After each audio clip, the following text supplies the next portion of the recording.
Hey guys, it's Sam. I just replaced my rear shocks and I wanted to share with you a quick overview of what I did. And you can see my old shocks here. This, from this one side, this was on the passenger side, was really bad. You can see it's sitting free here and it's still about, what, 4 inches lower than the one from the other side, which wasn't quite as bad.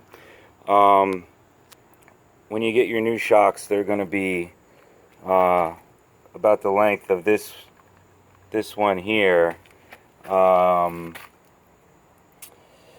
when they're fully extended. So anyways, first thing is, I'll go over the procedure real quick for you in a second, but I wanted to cover with you, you'll find on your new shock, it's going to look just like this with a metal cup on the top. There's actually a piece of rubber that sits in here, and then it has a lip that kind of folds over the outside of this cup, so it's all rubberized, so there's no clanking noises.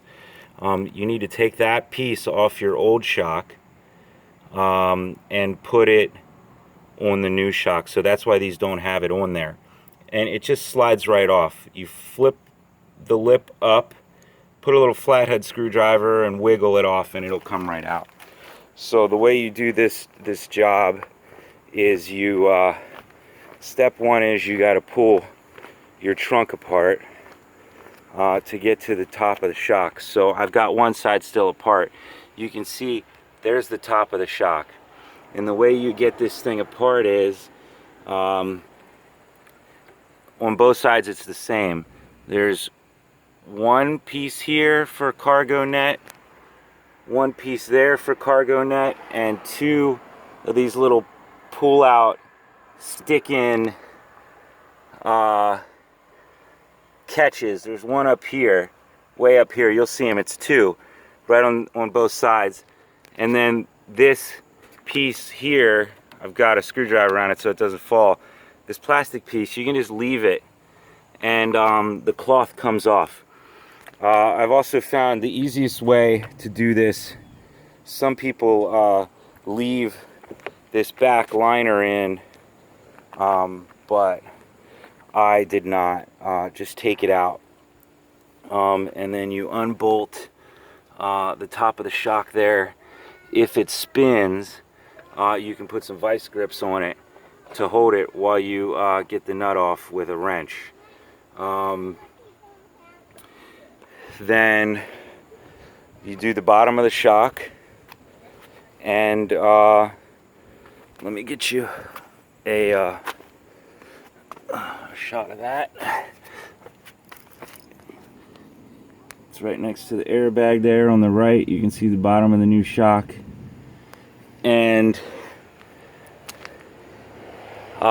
when you've got, so the step one is you take out the trunk lining. Step two is you unbolt the top nut. Step three is once the vehicle's jacked up, you're going to want to get the top of the shock out of this area here, and the way you do that is just, you'll see the top of it from inside. Just put a pry bar or flathead screwdriver or something in there and pull down on it. If they're as bad as mine, you might be able to just grab it with your hand and pull it down, and it'll just come through that hole, and then you point the top away from the hole so it doesn't go back in there, and then at that point you can unbolt the bottom of the shock. And then the only other thing you have to do is, you're going to see you have this wire connector, and let me show it to you. This bad boy, and you're going to have to pull the fender liner and just follow this along and unplug it from where it's plugged in. And there's also a little metal clip keeping that plug in. I wish I had the fender liner off to show you guys this, but I really kind of just wanted to share this with you afterwards. I forgot. I wasn't thinking about it earlier.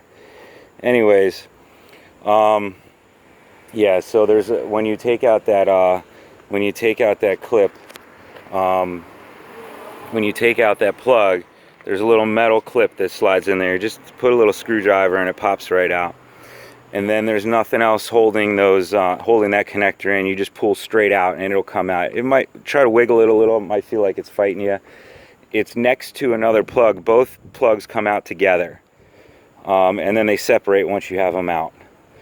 What I was getting at with this piece here, this back piece that goes along here, you want to take this out because otherwise it's a pain to get this cloth piece back underneath it. So it's easier just to take it out. And the way you get this piece out is you got a light here, a light there, and 1, 2, 3, 4, 5 little pull out things like this. And the way these come out is you just get something underneath them, they pull out, and then they'll pop right out. And the lights are the same way. If you look closely at the light, you'll see one end that has a lip on it. Just put a little flathead screwdriver in it on the edge and it pops right out, and then just unhook the connector. Now a trick to get the new shock in, because you can't get it in when it's fully extended.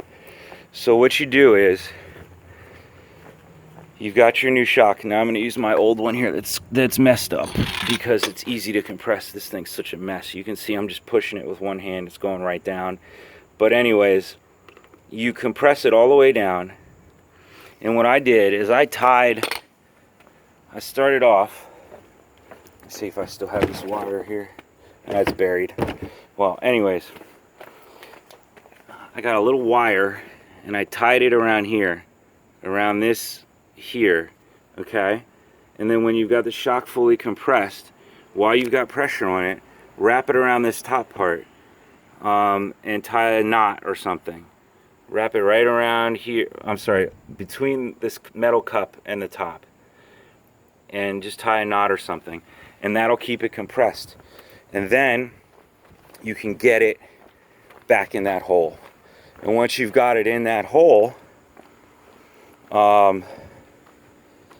put a jack underneath the control arm once you've got it lined up, and actually jack up the control arm to where you can put a jack just under here somewhere and lift the whole, so you'll have the car jacked up in one spot, and you use a second jack, or you have the car on jack stands. You use a second jack to lift the control arm up, and that's going to push the shock, which you still have tied in a wire tie. That's going to push the top of the shock up into this hole as you lift the jack up. And once you've got the shock in the hole, so you know it's going to go in that hole and you're not going to miss the hole, then remove that wire that you have on there, and the shock will then expand out, because that's what shocks do, and it'll be in there. It'll be in that hole, and then you just tighten it down while you've still got it under pressure from the jack and everything. You want it good and tight up against this when you're tightening this nut down. Otherwise, there'll be play in there and then you'll get rattling while you're driving. You don't want that, unless that's your thing. So anyways, good luck, guys. I think that's all you really need to get this done. It's not too tough. But just make sure, again, that the shock is under pressure when you're tightening this. When you're tightening this, make sure the shock is under pressure, so that you've got it good and tight and no rattling while you're driving. The bottom is no big deal. You know what? I almost forgot to tell you guys. Okay, so before you release that wire tie to let the shock free, you want to slide the bottom bolt through the bottom of the shock too. So you get the bottom bolt in and the top bolt in. You get the bottom bolt, you get this guy in the bottom first. You line up the top hole. Then you jack up the control arm, and this will put it where it needs to be in the hole. And once everything's lined up, then you release your wire. Then you leave it under pressure, and then you tighten down the top. So that's everything. Sorry guys, I'm going by memory here, but I did want to try to share this info in case it helps. And that's the back shock. So I'm going to do the front one too. Well, on my front right, you can see this one needs replaced. It's sitting low, sitting way low. Anyways, so I'll have that to share when I get that done. Take care guys, good luck with it, you can do it. Bye.